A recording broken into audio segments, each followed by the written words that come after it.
Hey, what is going on, everyone? This is KDK Kildyken, and welcome back to the channel.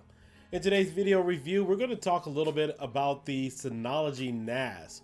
Just in the process, as you guys follow me on my other social media, I recently upgraded and invested in a brand new 24 terabyte Seagate drive. It's a Barracuda drive, 7200 RPM. Newegg had it on sale for $250, so I pulled the trigger on it and decided to get it. Now, for those of you wondering, I pretty much got it to back up my loose end media, not personal documents and things that I need to back up 3 or 4 times, but essentially I got it from my NAS drive, from my Plex, my extra videos, additional media files that I know I could pull up from other places. So that's pretty much why I went ahead and invested in it. And so we're making this video today because I'm going to show you how to copy over the information from your original drive, if you guys want to run it this way, and then copy it over to the new disk. Now, there's about 3 or 4 different preferences or 3 or 4 different methods in order to do this.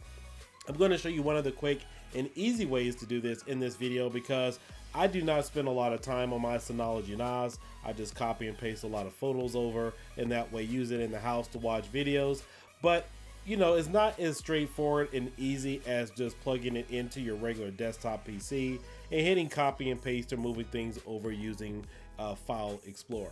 It's a totally different process, so we're going to walk you guys through it. All right, so there's 3 options you guys could do with this. They have obviously they do have a file manager service, but the one and easy way that I like to use is we're going to use the control panel. Now, this is really easy. Now, in order to get this started, you will have to create your volume and your disk space specifically for the drive. So here we have my storage manager.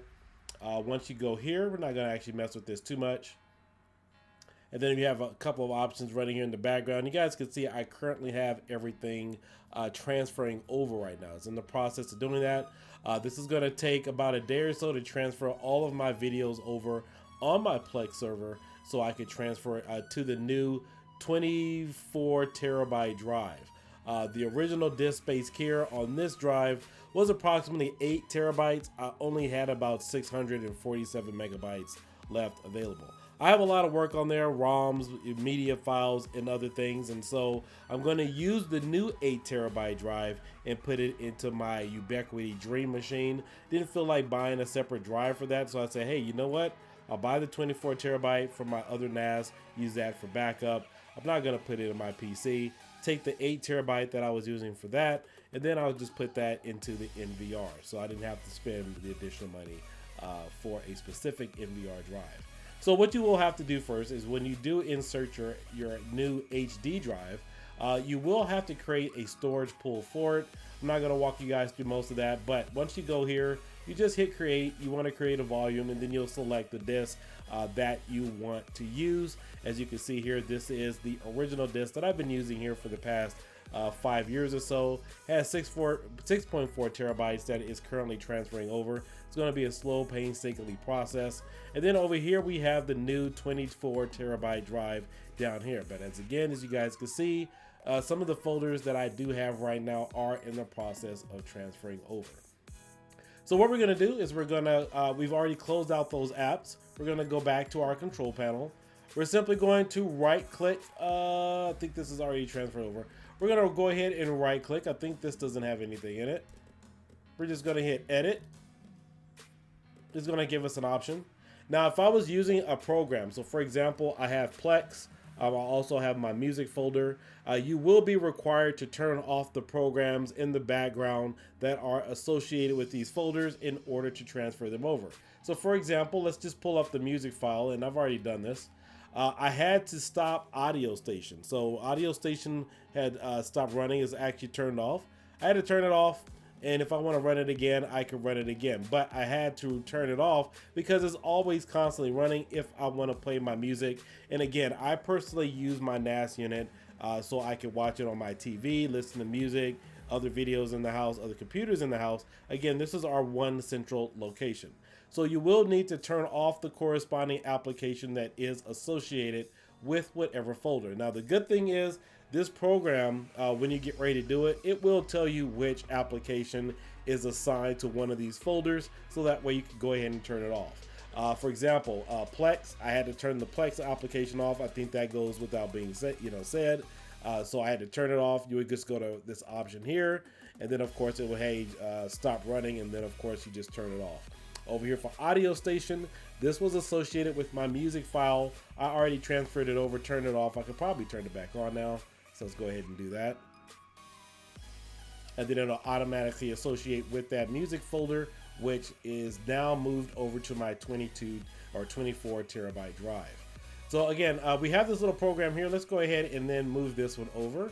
And we're going to change the location to volume 2. As you see, my volume 2 is my 24 terabyte drive.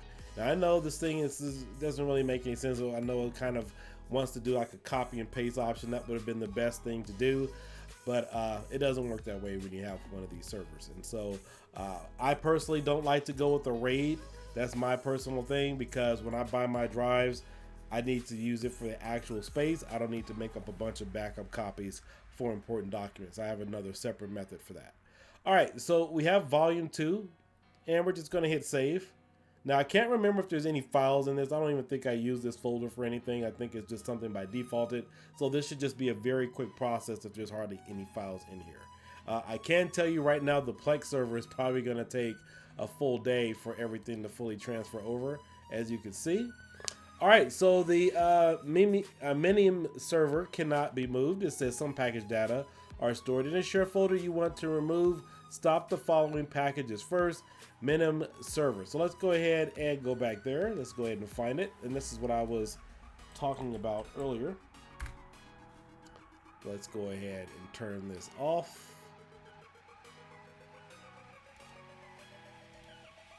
Let's do stop.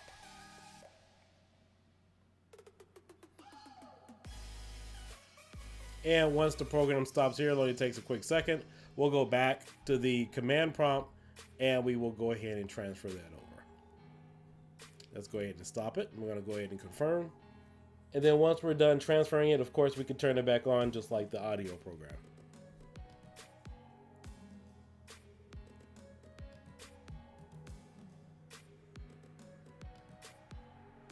Let's go back to the control panel. This should be good to go here. Let's try it now. And then it'll give us a little warning signal.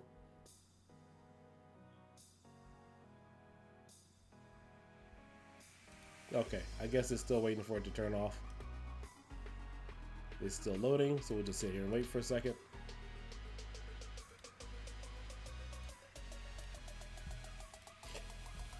All right, so you can see the program is off, so let's go back to the control panel. We're gonna go ahead and initiate the process again to move the folder over to the new volume, which has more storage space. It's processing information. And of course, now we are greeted with this warning label that allows us to move it over. So I don't think there's anything in there. This should probably just take a quick second. And then when we go back up here, you'll see where it says Minim server is now on volume 2. This is the process over here on the right that it is currently going through. Obviously, it's doing the same thing as the other programs, but these additional program folders, as you can see, have more information in them, so that's why they're taking a little bit longer. And all right, so as you can see, there wasn't really anything in there. It only took less than a minute. And so now you can see Minim server is now moved over to volume number 2. I have a few more volumes that I am going to move over, so let's go ahead and do this one as well. I don't think this one needs a specific program. This is just the basic home folder, but I'd be really surprised to know if there's something associated with this that I need to turn off in the background because, all right, there we go.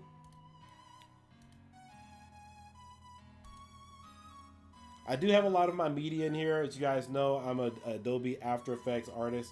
I create a lot of other special effects and so forth. And so I have a lot of those type of videos in this particular folder, as well as maybe some other personal documents that shouldn't be too big.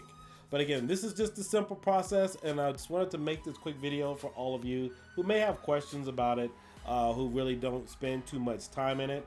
Again, most of my channel and most of the stuff that I do here is retro gaming and some other things, but of course we need NAS units, home servers, to make our life a little bit easier, especially for watching movies, backing up video files, games, and things of that sort.